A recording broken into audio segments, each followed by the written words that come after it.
Welcome to public TV news. బులెటిన్ల ముందుగా headlines. Kuravi మండల కేంద్రంలోని బిల్డింగ్స్ కాలనీలో ఘనంగా నిర్వహించిన దుర్గాదేవి పూజ కార్యక్రమంలో పాల్గొన్న భవానీలు.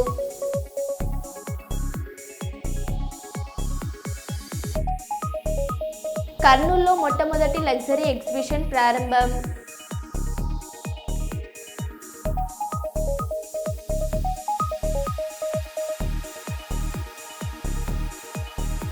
హైదరాబాద్లో ఉధృతంగా ప్రవహిస్తున్న మూసీ నది.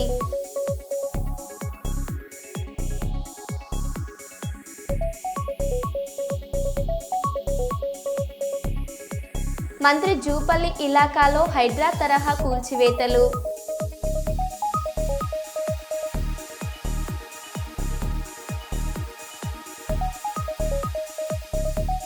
ఖాతార్లో తెలంగాణ సంస్కృతి ఉట్టిపడేలా బతుకమ్మ వేడుకలు.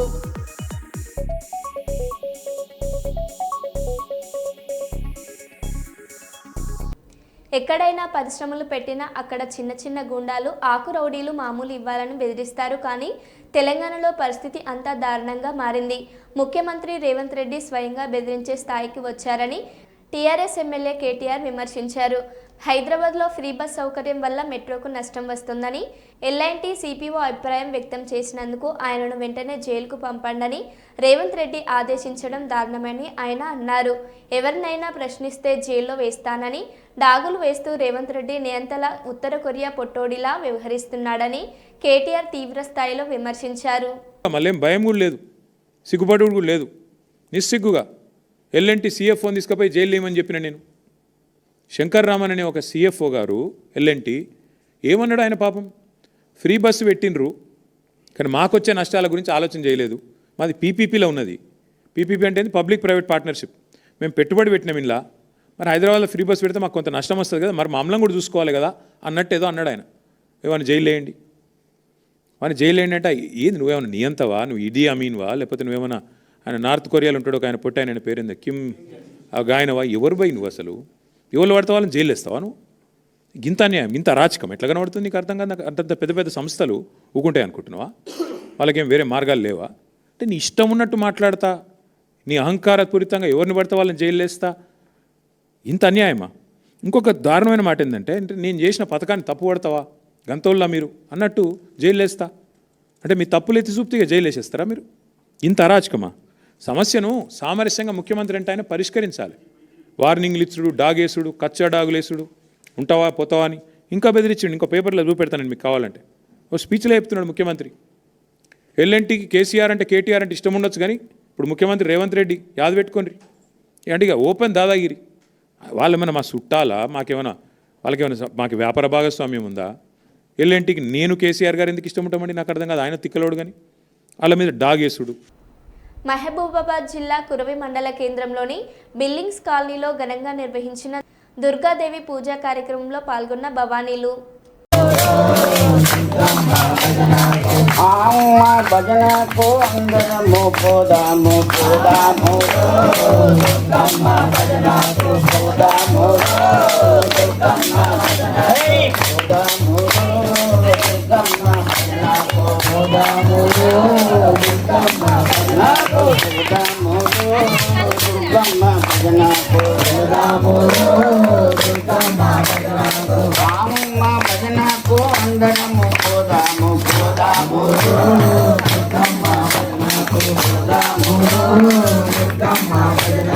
మానుకోట జిల్లాలో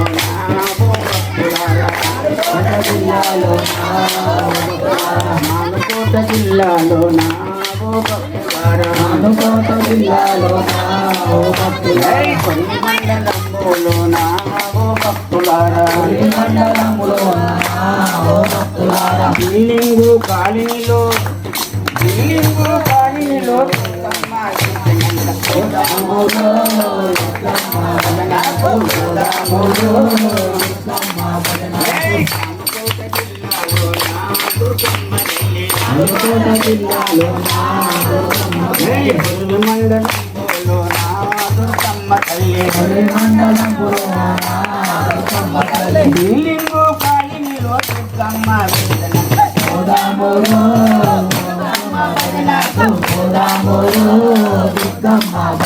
గోదామూరు దుర్గమ్మ భజనలో అమ్మ ఓ కనక దుర్గ అమ్మ ఓ కనక దుర్గ నీకు వేల వేల వందనాలు తల్లి అమ్మ ఓ కనక దుర్గ కాపాడు తల్లి వేల వేల వందనాలు తల్లి కాపాడు తల్లి వేల వేల వందనాలు కరుణించి మమ్మల కాపాడు తల్లి వేల వేల వందనాలు హే కరుణించి మమ్మల కాపాడు తల్లి వేల వేల వందనాలు కరుణించి మమ్మల కాపాడు తల్లి వేల వేల వందనాలు హే ప్రతిరోజు నీ బండి చేయుతుంటుంది మేము వేల వేల వందనాలు ప్రతిరోజు నీ బండి చేయుతుంటుంది మేము కోలాట పాటలకు కొలువు వేల వేల వందనాలు కోలాట పాటలకు కొలువు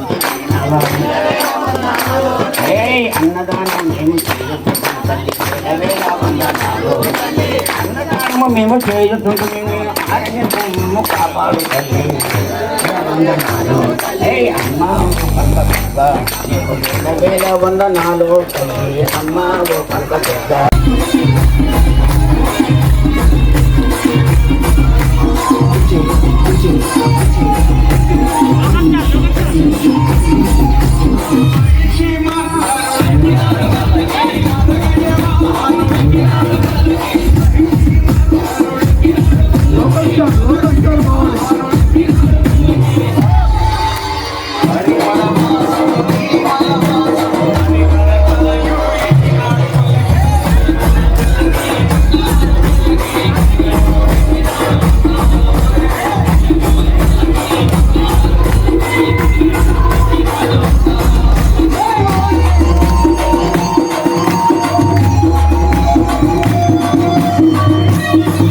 హైదరాబాద్ నుంచి రాజమండ్రి వెళ్తున్న ప్రైవేట్ ట్రావెల్స్ బస్సులో మంటలు చెలరేగాయి.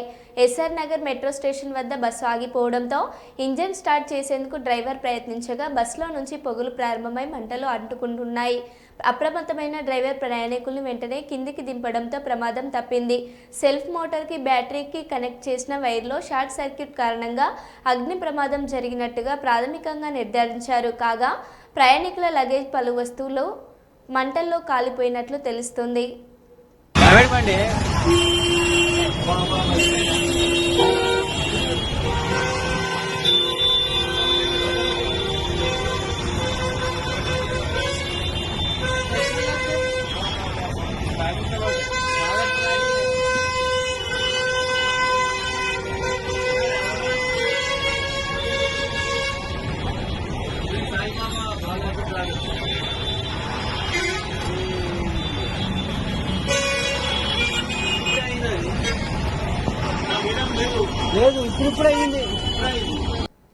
ప్రభుత్వ వాహనమని స్టిక్కర్ వేసి గంజాయి తరలిస్తున్న స్మగ్లర్ ముఠా.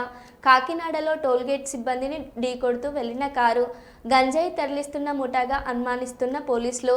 ఆన్ గవర్నమెంట్ డ్యూటీ అని రాసి ఉన్న రాజస్థాన్ రాష్ట్రానికి చెందిన ఇన్నోవా వాహనం ఏపీలో విజయనగరం నుండి రాజమండ్రి వైపు ప్రయాణిస్తున్న రాజస్థాన్ రాష్ట్రానికి చెందిన వాహనంలో డ్రగ్స్ తరలిస్తున్నారని అనుమానంతో కాకినాడ జిల్లా రామవరం టోల్ ప్లాజా వద్ద ఆపేందుకు ప్రయత్నించిన జగ్గంపేటకు చెందిన పోలీస్ అధికారి పోలీసులను చూసి టోల్గేట్ సిబ్బందిని ఢీకొడుతూ దూసుకెళ్లిన కారులో పోలీస్ యూనిఫామ్ ఉందని పోలీస్ అధికారికి చెందిన వాహనంగా అనుమానిస్తున్న అధికారులు తప్పించుకున్న వాహనం కోసం గాలిస్తున్న ఏపీ పోలీసులు.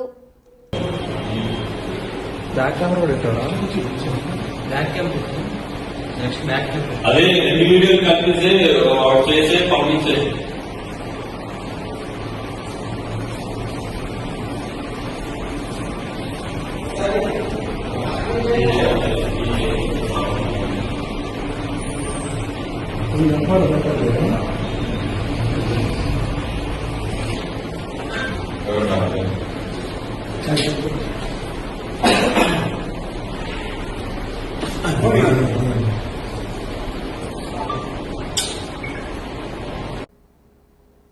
మద్యం దుకాణాల గడువు ముగుస్తున్న నేపథ్యంలో మద్యం దుకాణాల నిర్వహణ కోసం దరఖాస్తుల స్వీకరణ పెద్దపల్లి జిల్లా మద్యపాన నిషేధ ఆబ్కారీ శాఖ కార్యాలయంలో శుక్రవారం మొదలైంది.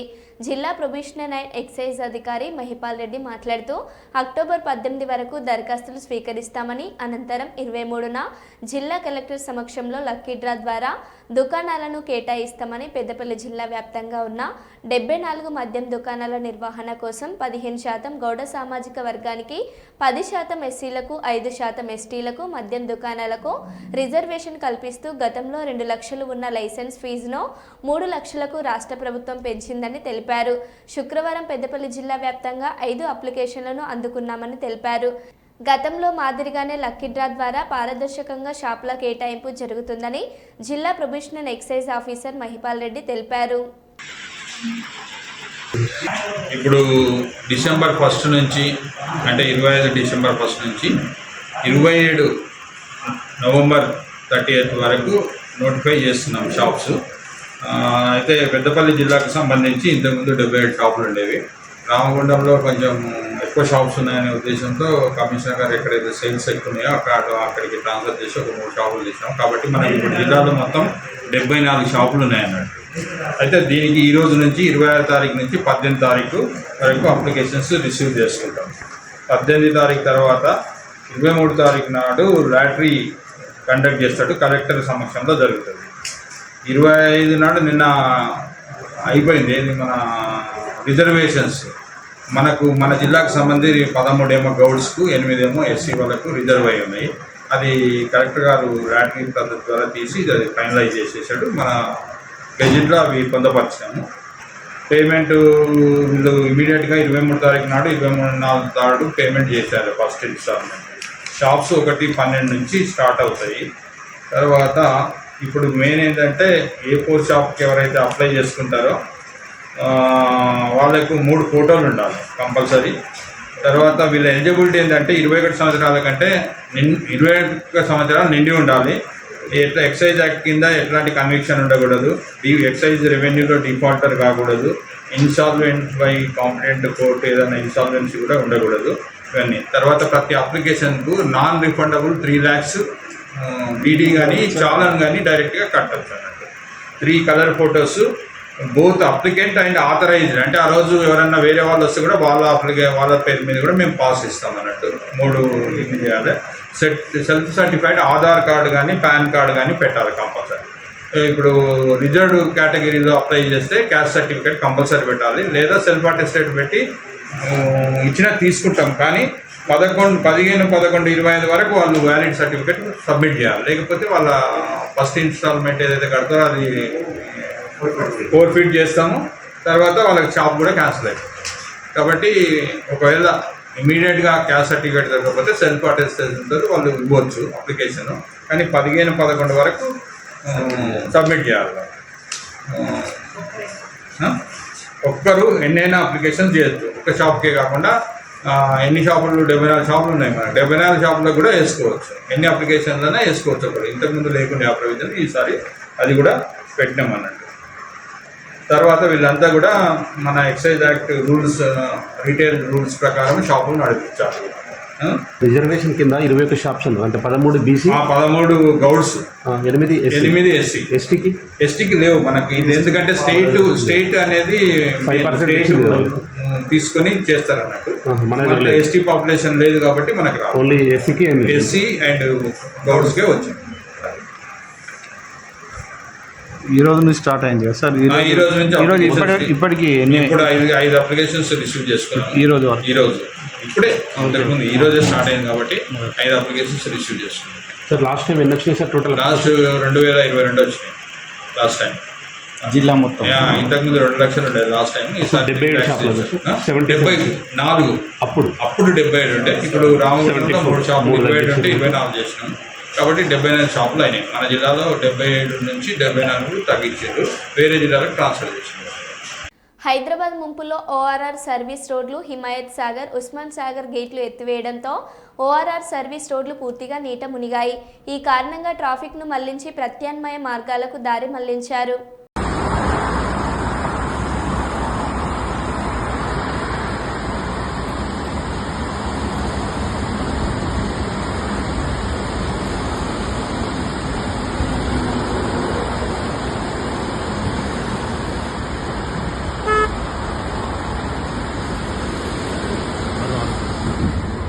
జాతీయ రహదారిపై ప్రమాదం, జర్నలిస్టు మృతి. గన్నవరంలోని స్థానిక హెచ్సిఎల్ సమీపంలో రోడ్డు ప్రమాదం.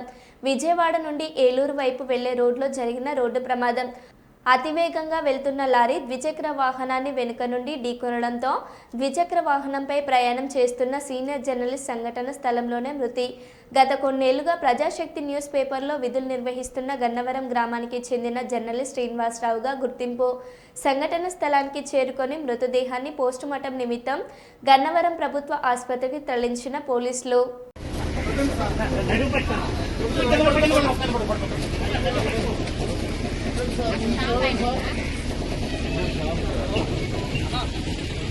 వికారాబాద్ జిల్లాలో భారీ వర్షాలు కురుస్తున్నాయి. ప్రజలు అవసరమైతే తప్ప బయటికి రాకూడదు. రేపు వికారాబాద్ జిల్లాలో అన్ని విద్యా సంస్థలకు సెలవు.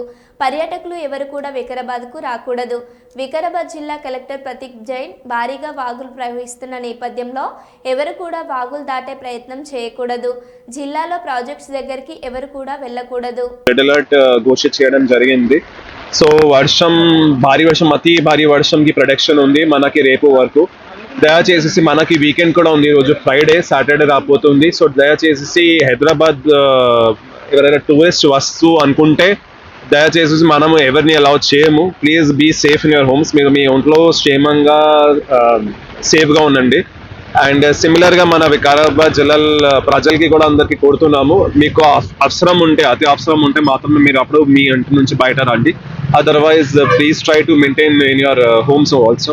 రేపు వరకు కూడా మనము స్కూల్స్కి ఈరోజు కూడా సెలవు ఇచ్చాము, రేపు కూడా ప్రకటిస్తున్నాము దట్ రేపు కూడా మన schools including private and government schools both will be shut. So పిల్లలు కూడా మీ ఇంట్లో సేఫ్గా ఉండండి అని అనుకుంటాను. జిల్లాలో ఏదైనా ప్రాజెక్ట్స్ అన్ని సేఫ్ ఉన్నాయా, ఎక్కడైనా ఇల్లు కూలిపోయాయి?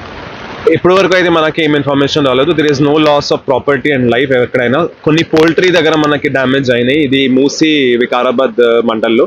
అది కూడా మనము ఇది తగ్గించిన తర్వాత మొత్తం టీమ్స్ పెట్టేసి సర్వే చేసేసి వాళ్ళకి కాంపెన్సేషన్ అందుతుంది. బాగున్న దగ్గర ఎటువంటి బందోబస్తు అంటే ఎక్కడైనా అది కొంగిపోతున్నాయి అంటే ఓవర్ఫ్లో అవుతున్నాయి, మనము అక్కడ ట్రాక్టర్ పెడుతున్నాము. లాస్ట్ టైం కూడా ఒక తాండూరులో ఒక ఇన్సిడెంట్ సంఘటన జరిగింది. అతను పోవద్దు అని చెప్తే కూడా ఆయన కొద్దిగా పోయారు, కాబట్టి ప్రాణ నష్టం జరిగింది. ఈసారి దయచేసి ఎక్కడైనా వద్దు చెప్తే ఖచ్చితంగా మీరు ఫార్మర్స్ పిల్లల దగ్గరికి వెళ్తుంటారు, వాళ్ళు దాటి ప్రయత్నం చేస్తారు. ఫార్మర్స్కి ఏం చెప్తారు? జస్ట్ 2 days అండి, జరుగుతుంది. మనము పోతే కూడా ఏం లాభం ఉండదు. ఫస్ట్ ప్రాణం ఉంటే మనం రేపు చేయగలుగుతాము. దయచేసి మీ ప్రాణం కాపాడండి, మనము కూడా మీతో పాటునే ఉంటాము. మనం ఈ నష్టం జరుగుతూ ఉంటే అగ్రికల్చర్ దగ్గర గవర్నమెంట్కి పంపించి మనము దయచేసి మీకు అది నష్టపరిహారం కూడా అందిస్తాం. జిల్లాలో ఏమైనా పంటలు ఎన్ని పంటలు నష్టమైనవి? ఇప్పుడు వరకు మనము లెక్క ఇప్పుడు పెడతాము. ఇది వర్షం అయిన తర్వాత టీమ్స్ పంపించి అది మొత్తం ఏకర్ వైజ్గా మనము అది సహకరిస్తాం. హైదరాబాద్లో ఉధృతంగా ప్రవహిస్తున్న మూసీ నది. పురాణాపూల్లో నీట మునిగిన శివాలయం. ఆలయంలోనే చిక్కుకుపోయిన పూజారి కుటుంబం. ఆలయం పైకి ఎక్కి సహాయం కోసం ఎదురు చూపులు.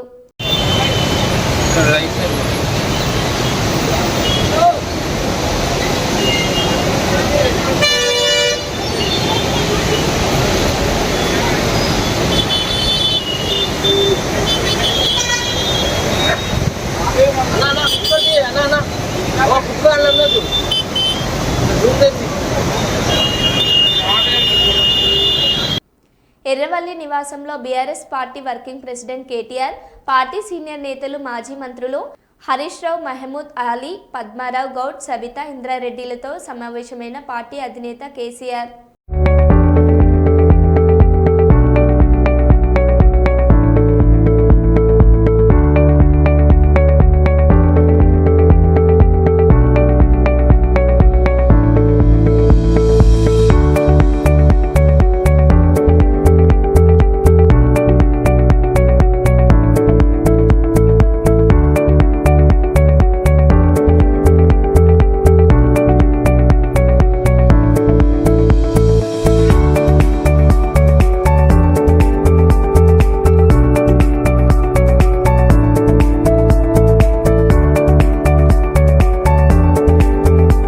మాజీ ఉమ్మడి ఆంధ్రప్రదేశ్ ముఖ్యమంత్రి అపార ప్రజాభిమానాన్ని సంతరించుకున్న స్వర్గీయ కోట్ల విజయభాస్కరారెడ్డి గారి 24వ వర్ధంతిని పురస్కరించుకొని డోన్ పట్టణంలో తోనా గౌరవనీయులు డోన్ శాసనసభ్యులు శ్రీ కోట్ల జయసూర్య ప్రకాష్ రెడ్డి గారు ఆయన విగ్రహానికి పూలమాలలు వేసి నివాళులర్పించారు.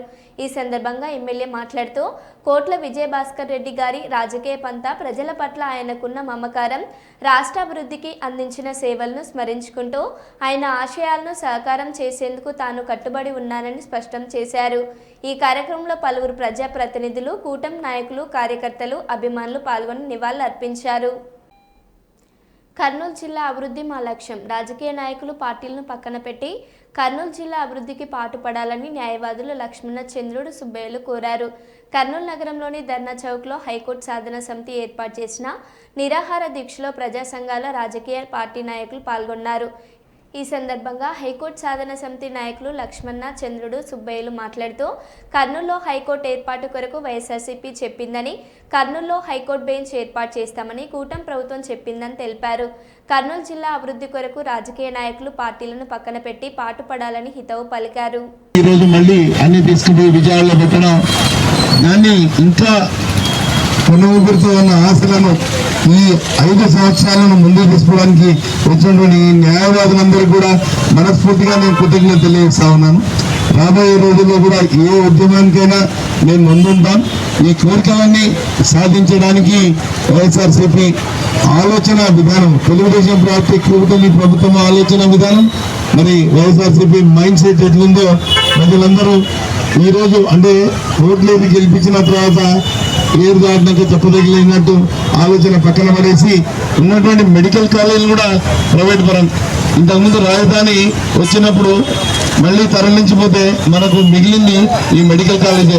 దానికంటే ధర్నా చౌక్ పెట్టినారు. ఇక్కడ ఈ మెడికల్ కాలేజీ ఈ రోజుకు 50 ఏళ్ల పైనే ఈ ప్రాంతంలో పెద్ద ఆసుపత్రిగా ప్రతి పేదవాడికి వైద్యం అందిస్తున్నటువంటి ఈ ఆలోచన. అట్లాగే మళ్ళీ ఆదోని డెవలప్ చేద్దామంటే చెప్పలేనటువంటి ఇది చేసినారు. ఇన్ని ఉద్యమాలకు నాంది పలికి హైకోర్టు కావాలని కూడా దరిదాపు 8 రోజులు ఇప్పుడు కాదు అనుభవానికి వచ్చినందుకు మీ అందరికీ కూడా మేము ధన్యవాదాలు తెలియజేస్తున్నాం. పార్టీ తరఫున థ్యాంక్ యూ వెరీ మచ్. కేంద్ర ప్రభుత్వం చేసినాడు. సెక్రటేరియట్, అసెంబ్లీ, హైకోర్టు మొత్తం మునిగిపోయే ప్రాంతాల్లో అమరావతిలో వేస్తే మిగతా ప్రాంతాల పరిస్థితి ఏమయ్యా చంద్రబాబు నాయుడు అని ఎన్నో విధాలుగా మేము క్వశ్చన్ చేస్తే కూడా ఆయనకు తేలికెక్కడం లేదు. దయచేసి మానుకోండి ఇట్లాంటి పరిజ్ఞాన శాస్త్రాలు. కర్నూలు జిల్లా ప్రజానికము, కర్నూలు న్యాయవాదులు గొంతెత్తి అడుగుతూ ఉన్నారు ఈ రాష్ట్ర ప్రభుత్వాన్ని. దయచేసి ఈ యొక్క కుట్రలకు మీరు చెమరిగీతం పాడండి. లేదంటే మళ్ళీ 2019లో ఏమీ లేదైతే మిమ్మల్ని ఇంటికి సాగనంపినారో ఇంకా శాశ్వతంగా మీకు ఇంటికి పంపించే కార్యక్రమం ఖచ్చితంగా ఆలోచన చేస్తానని ఈ రాష్ట్రం అని చెప్పిన నేను హెచ్చరిక జారీ చేస్తా ఉన్నా. దయచేసి వద్దు, అన్ని ప్రాంతాలు బాగుపడాలి. అక్కడ ఉత్తరాంధ్ర జిల్లాలో ఒక వైజాగ్ తప్ప మొత్తం శ్రీకాకుళం, విజయనగరం అందరు పార్టీలతో కూడా కొద్దిగా భోజనం చేసుకుని ముందుకెళ్ళి, ఎందుకంటే ఆ పార్టీని ఈ పార్టీ విమర్శన చేసుకుని రాజకీయాలు కాకుండా మన కర్నూలు జిల్లాకు నష్టం జరుగుతుంది. మేము అదే శిబిరంలో కూడా అదేసార్లు చెప్పాం. ఇక్కడ ఏ పార్టీ ప్రోత్సాహంతోనో ఎవరితోనో చేసేది లేదు. న్యాయవాదులు ఎవరో చెప్తే చేస్తారనేది కూడా ఏమీ లేదు. ఎందుకంటే స్వతంత్ర పోరాటం నుంచి కూడా అడ్వాన్స్గా ఆలోచించి ఏది కరెక్ట్ అని ఆలోచించేటువంటి తత్వం ఉన్నటువంటి వృత్తి అడ్వకేట్ వృత్తి. ఇది ఏమైనప్పటికీ కూటమి ప్రభుత్వమా, వైఎస్ఆర్ ప్రభుత్వమా, అన్ని ప్రభుత్వాలు, అన్ని పార్టీల గురించి కూడా అవసరమైతే అన్నని కూడా నేను మోహన్ రెడ్డి రిక్వెస్ట్ చేస్తున్నా. ఆల్ పార్టీలతో కూడా కలిసి మన జిల్లాకు అన్యాయం జరగకుండా చూద్దాం. పార్టీలను కొద్దిసేపు పక్కకు పెడదాం. మన లక్ష్యం మనము మన కర్నూలు నగరాన్ని అభివృద్ధి చేసుకుందాం. ఎవరు మంత్రులు అవుతామా, ఎవరు ఎమ్మెల్యేలు అవుతామా, ఎవరు ఏమవుతామా అనేది కన్నా ఈ కర్నూలు చాలా నష్టపోయింది. ఇప్పుడు జిల్లా డివైడ్ అయిపోయిన తర్వాత ఉన్నటువంటి ప్రాజెక్టు కూడా అక్కడ వెళ్ళిపోయింది. మన రామాయణ అన్నట్లుగా 1000 ఎకరాలు శ్రీశైలం ముంపు గురైంది. ఇప్పుడు విడిపోయిన తర్వాత మనకు కరువు కాటకాలు తప్ప కర్నూలుకి ఏం కనిపించేటువంటి పరిస్థితి లేదు. ఎంతో చరిత్ర కలిగినటువంటి ఈ కర్నూలు నగరంలో హైకోర్టు బెంచినా తక్షణంగా చేయాలా. అది పార్టీలకు అతీతంగా అఖిలపక్షంతో కూడా ఏర్పాటు చేసుకుని పార్టీ ఏదైనా పర్వాలేదు మన కర్నూలు నగరానికి రావాలన్నటువంటి ఆ సంకల్పాన్ని ముందుకు తీసుకుపోవాలని చెప్పి నేను ఈ శిబిరం తరఫున రిక్వెస్ట్ చేస్తున్నా. మరో బులెటిన్లో మళ్ళీ కలుద్దాం. Stay tune.